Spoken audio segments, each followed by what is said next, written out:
Mag-ingat daw ako sa mga aperisyon, mga nakakakilabot na boses at presensya dito sa nilalakaran ko. Dahil nandito raw ang tinatawag nilang Murder Woods. Storytime. Nandito ako ngayon sa Camp John Hay at dito ako matutulog ngayon.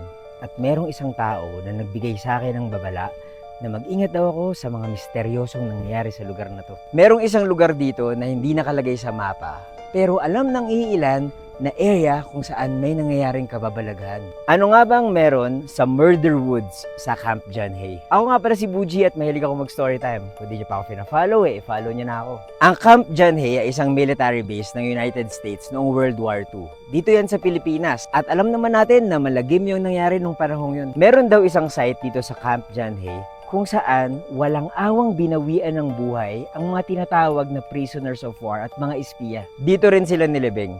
At may mga nagsasabi na mga Japanese soldiers daw ang may gawa nun. Ngayon, informally na binansagan yung area na yon dito sa Camp John Hay ng Murder Woods. Dahil siguro hindi nabigyan ng maayos na libingan at hindi makatarungan yung pagkamatay ng mga prisoners of war at mga espiya, nagpaparamdam daw sila ngayon sa mga taong dumadaan sa area. May mga taong nagsabi na kapag dumadaan daw sila sa Murder Woods, nakakarinig daw sila ng mga kakaibang bulong at mga yabag ng mga paa kahit wala namang ibang tao. May mga nagpapakita rin daw ng mga multo at mga nakakapraning na experience.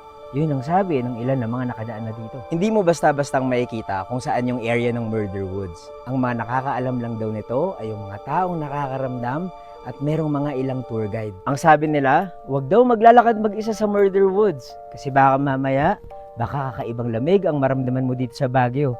Siguro naman hindi to Murder Woods kasi mag-isa lang ako naglalakad ngayon.